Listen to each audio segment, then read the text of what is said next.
तो जी पुर्तगाल की ताज़ा तरीन अपडेट दे रहा हूँ कि जो लोग यहाँ पे टीआरसी कार्ड होल्डर हैं उनसे उनका टीआरसी कार्ड वापस भी लिया जा रहा है। और जो लोग नए आने वाले लोग हैं यहाँ पे अभी भी आना चाहते हैं तो ये वीडियो उन लोगों के लिए भी देखना बहुत ज़रूरी है।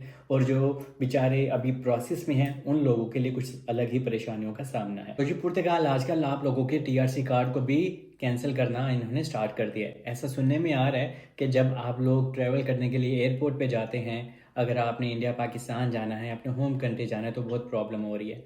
तो यहाँ पे कुछ लोगों को उन्होंने रिपोर्ट भी किया है और लोगों के कार्ड को कैंसिल कर दिया है, ऐसा लोग कह रहे हैं। तो इसकी हकीकत क्या है ये आपको बताता हूँ। ये चीज़ तो बिल्कुल हकीकत है कि यहाँ पे प्रॉब्लम बढ़ती ही बढ़ती चली जा रही है। और यहाँ पे जो इमिग्रेंट्स हैं उनको आए दिन कुछ नई प्रॉब्लम का सामना करना पड़ रहा है। पहले आपको बताता चलूँ कि यहाँ पे हम लोगों को ये टीआरसी कार्ड आसानी से नहीं मिलता। इसके लिए हमें एग्रीकल्चर में काम करना होता है और इस टीआरसी कार्ड को लेने की वजह से और इस टीआरसी कार्ड के लिए बहुत ज़्यादा अपनी Asian families Dubai, Saudia, Qatar, Oman से भी यहाँ पे आई हैं, जिनमें इंडियन, नेपाली, पाकिस्तानी, बंगाली और दूसरी कंट्रीज़ के लोग भी शामिल हैं। क्यों? क्योंकि पुर्तगाल ने कहा था कि जो इंसान यहाँ पे आएगा, रहेगा, टैक्सेस वगैरह पे करेगा तो हम उनको टीआरसी कार्ड देंगे।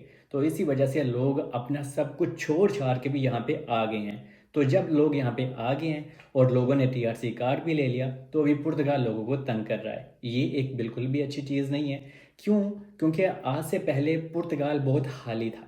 पुर्तगाल ने एक इमिग्रेशन अपनी ओपन करके लोगों को इनवाइट किया।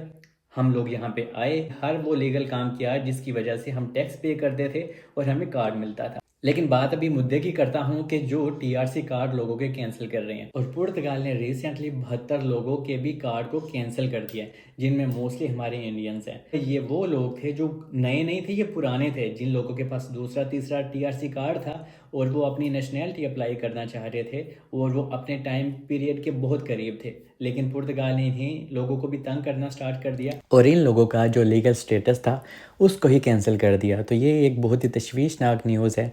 और ये 72 लोगों में कुछ बंगाली भी हैं, कुछ नेपाली भी हैं और कुछ पाकिस्तानी भी हैं।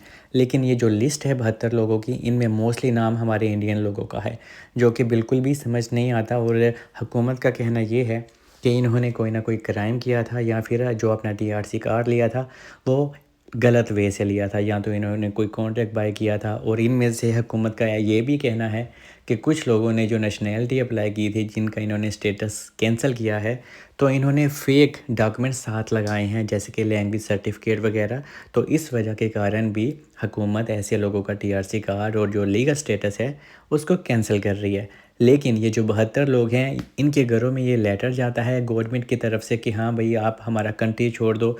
लेकिन ये जो 72 लोग हैं, इनका कहना ये है कि हमने कोई भी क्राइम नहीं किया और हुकूमत इनको पता नहीं क्यों तंग कर रही है। और ये अभी खुदा ही जाने कि उन्होंने कोई क्राइम किया है या नहीं। लेकिन ये हकीकत है कि यहाँ पे सख्ती इतनी ज़्यादा बढ़ती चली जा रही है कि लोगों के जो टीआरसी कार्ड है वो भी मनसूख किए जा रहे हैं। और ये बिल्कुल भी एक अच्छी चीज़ नहीं है, क्योंकि यहाँ पे जब हमें टीआरसी कार्ड मिलता है, यहाँ की लाइफ भी बहुत ज़्यादा हार्ड है, तब कहीं जाके हमें टीआरसी कार्ड मिलता है। और अभी जब मिल रहा है फिर भी लोगों को सुकून से नहीं रहने दिया जा रहा। रिसेंटली 2-4 दिन पहले जब नेपाली इंडियन लोग अपने होम कंट्री जाने लगे थे और बंगाली भी, तो उनको रोक लिया गया ये कह के कि हाँ भाई आपके टीआरसी कार्ड में इशू है। किसी के टीआरसी कार्ड के ऊपर मेल की जगह फीमेल लिख दिया गया था और किसी का ये मसला था कि उसके ऊपर एफआईआर हुई हुई भी थी, मतलब कि किसी इंसान का यहाँ पे क्रिमिनल रिकॉर्ड था। तो अगर आपका क्रिमिनल रिकॉर्ड है यहाँ पे और वो इमिग्रेशन पे, एयरपोर्ट इमिग्रेशन वालों को शो होता है, तो भी वो आपको रोक सकते हैं। लेकिन जो 2-4 दिन पहले लोगों को एयरपोर्ट के ऊपर रोका गया, तो वो नेपाली लोगों के यहाँ तो टीआरसी कार्ड की, इसके ऊपर मैंने आपको पहले ही बता दिया था कि उनके टीआरसी कार्ड के ऊपर नाम पता गलत था और एक बंदे की फ़्लाइट ही मिस हो गई थी, इसलिए वो नहीं जा पाया था। और एक इंसान ऐसा था जिसका क्रिमिनल रिकॉर्ड इमिग्रेशन वालों को शो हो गया था। तो जब वो अपनी इमिग्रेशन एयरपोर्ट पे क्लियर करवाने लगा था, हमारा इंडियन, साउथ इंडियन भाई, तो उसको वहाँ पे रोक लिया गया कि हाँ भाई आपका ये क्राइम हमें शो हो रहा है। उसका पूरी फ़ाइल वहाँ पे शो हो रही थी, तो इसलिए उन्होंने उसको चढ़ाई नहीं करने दी। लेकिन ये नहीं था कि उनको डिपोर्ट कर दिया गया। डिपोर्ट फ़िलहाल नहीं किया गया, बस आहिस्ता आहिस्ता ये लोगों के ऊपर रिस्ट्रिक्शन लगा रहे हैं। और जैसा कि मैंने कहा कि कुछ लोगों को जब टीआरसी कार्ड मिलता है तो प्लीज़ आप डाटा अपना चेक किया करें कि आपका टीआरसी कार्ड के ऊपर नाम पता ठीक है या नहीं। अगर आपका कोई स्पेलिंग गलत है, कोई भी मसला है, तो ये आपको बाद में ट्रैवलिंग में प्रॉब्लम हो सकती है। और इसका हल भी मैं आगे जाके आपको अभी इसी वीडियो में बताने वाला हूँ कि अगर किसी का नाम वगैरह मिस्टेक है या कुछ भी मिसिंग है। और अगर आपका कोई इशू नहीं है, आप प्रॉपर यहाँ पे तरीके से रह के टैक्स पे कर रहे हैं, आप लीगल जॉब कर रहे हैं, तो आपको कोई भी मसला नहीं है। लोग यहाँ पे आपको डरा रहे हैं वो अलग बात है, लेकिन अगर आपने टीआरसी कार्ड पूरे जेन्युइन तरीके से लिया है, यहाँ पे काम करके लिया है, कोई इलीगल काम आपने नहीं किया, तो पुर्तगाल आपको रोक नहीं सकता। हाँ, पर ये सच है कि यहाँ पे रेसिज्म बहुत ज़्यादा होता चला जा रहा है और आए से आए दिन यहाँ पे इमिग्रेंट्स के ऊपर काफ़ी ज़्यादा प्रॉब्लम इन लोगों को फेस करना पड़ रही है। और आपको बताता चलूँ कि हम लोग यहाँ पे आते हैं ताकि हमें पासपोर्ट मिल सके, और यहाँ पे अगले महीने एक नया लॉ पेश होने लगा है गवर्नमेंट की तरफ से। अगर वो पास हो जाता है तो जो नेशनैलिटी लेने का टाइम पीरियड था हमारा, वो 5 साल की बजाय या तो 7 साल हो जाएगा या फिर 10 साल पे चला जाएगा। लेकिन इसके ऊपर अमल दरामद अगले महीने ही हम लोगों को पता चल सकेगा कि गवर्नमेंट ने आखिर क्या फैसला किया। और बहुत ज़्यादा लोगों ने यह भी कहा कि सलमान, हमारा जो टीआरसी कार्ड है उसके ऊपर जो सिग्नेचर है ना, वो बहुत लाइट है। मेरा भी सिग्नेचर लाइट है, आपको कोई इशू नहीं है। मैं यूके जाता हूँ, जर्मनी जाता हूँ, मैं पूरी दुनिया घूमता हूँ, पाकिस्तान भी जाता हूँ, नेपाल जाता हूँ, तो कोई इशू नहीं होता। लेकिन अगर आपका मेल की जगह फीमेल लिखा गया है तो प्रॉब्लम है, आपको आइमा को रिपोर्ट करनी है। ये भी लोगों ने क्वेश्चन किया कि सर, हम अपना ये जो टीआरसी कार्ड है कैसे कंप्लेन कर सकते हैं। आपने आइमा को बार बार कंप्लेन करनी है, बार बार ईमेल करनी है, जोन सी भी आइमा की जराल वाली ईमेल है। अगर आपको रिप्लाई नहीं आता, जो कि बहुत मुश्किल काम है क्योंकि आइमा के पास बहुत ज़्यादा रश होता है, तो आपको रिप्लाई नहीं आता, तो आप कोई वकील भी कर सकते हो अपना टीआरसी कार्ड रिन्यू लेने के लिए। क्योंकि आपको पता होना चाहिए, यहाँ पे कभी किसी का नाम गलत हो जाता है, किसी की डेट ऑफ बर्थ गलत हो जाती है, तो बाद में फिर एयरपोर्ट के ऊपर आपको मसले मसाइल हो सकते हैं। तो अगर किसी के भी कार्ड में कोई बड़ा इशू है, नाम गलत है, डेट ऑफ बर्थ गलत है, तो आपको अपना नए टीआरसी कार्ड के लिए क्लेम करना चाहिए और आइमा को कंप्लेन करनी चाहिए, तो आइमा आपकी बात सुनती भी है। बस अपॉइंटमेंट का मसला होता है, अगर आप अपॉइंटमेंट खुद से ले सकते हैं बहुत अच्छी बात है, नहीं तो यहाँ पे 1000 वकील होते हैं, आप किसी भी वकील के पास जाएं तो वो आपकी देर सवेर अपॉइंटमेंट उठा ही लेता है। और एक दोस्त ने मुझे ये भी मैसेज किया था कि सलमान, मेरा जो नाम है ना, वो उन्होंने आगे पीछे कर दिया। तो मैं आपको भी रिक्वेस्ट करूंगा और हाईली रेकमेंड करूंगा कि आप भी अपना टीआरसी कार्ड नए टीआरसी कार्ड के लिए क्लेम करें, क्योंकि बाद में आपको मसला हो सकता है।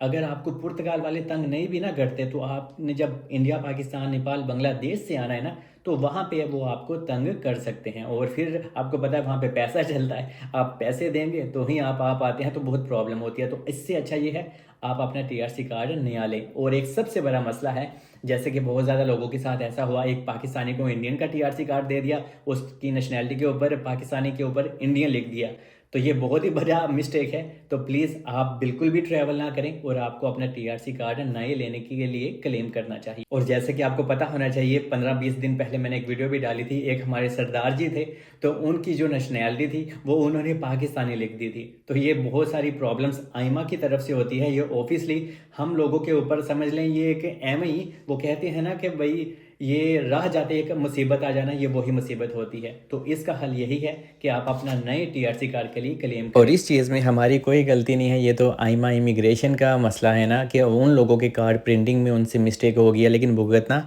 हम लोगों को पड़ता है। क्योंकि नॉर्मली होना क्या चाहिए कि जब किसी के टीआरसी कार्ड में मिस्टेक होती है नाम पते की, तो आइमा को खुद ही हम लोगों को ईमेल सेंड करनी चाहिए कि हम आपको नया टीआरसी कार्ड देंगे या आपका दोबारा प्रोसेस करेंगे। लेकिन यहाँ पे ऐसी चीज़ें ही नहीं होती, उल्टा हम लोगों को अभी वकील करना पड़ता है, वकील भी फिर पैसे लेता है। तो ये सारी चीज़ें यहाँ पे होती हैं और इन सारी चीज़ों का आपको पता होना चाहिए। और जो लोग अपना टीआरसी कार्ड अप्लाई करके बैठे हुए हैं, तो उनको टाइम भी ज़्यादा लग रहा है, लेकिन जो लोग प्रोसेस में हैं, आपके डॉक्यूमेंट्स को, हर एक चीज़ को एनालाइज किया जा रहा है, आपके डॉक्यूमेंट्स की जांच पड़ताल की जा रही है कि आया आपके सारे डॉक्यूमेंट्स लीगल हैं, आपने कोई ब्लैक में कोई काम इधर उधर तो नहीं किया, क्या आपने कोई फेक डॉक्यूमेंट्स तो नहीं लगाया, या फिर आपने कोई गलत काम करके कॉन्टेक्ट बाय तो नहीं किया। तो ये सारी चीज़ें भी यहाँ पे होना स्टार्ट हो गई हैं। और ये ठीक भी है कि हाँ भाई, अगर ये एक इंसान ने टीआरसी कार्ड लेना है, उसको जेन्युइन तरीके से ही लेना चाहिए, ये तो हम भी मानते हैं। लेकिन यहाँ पे लोग जो हमारे एशियन भी हैं, ये सारी प्रॉब्लम्स ऐसे लोगों की वजह से भी हो रही हैं जो यहाँ पे कॉन्ट्रैक्ट सेल करते हैं या लेते देते हैं, इस तरह के काम करते हैं। तो ये सारी प्रॉब्लम इन्हीं लोगों की वजह से हम लोगों को फेस करने में आ रही हैं। तो जो नए आने वाले लोग हैं वो अभी भी यहाँ पे पुर्तगाल में आना चाहते हैं तो मैं आपको मना करूँगा कि प्लीज़ आप यहाँ पे मत आएँ, क्योंकि यहाँ पे सख्तियाँ बढ़ती ही चली जा रही हैं। और वैसे भी अभी नॉर्मल इमिग्रेशन बंद है, तो यहाँ पे तुक ही नहीं बनता कि इंसान यहाँ पे सब कुछ छोड़ छाड़ के पुर्तगाल में आए।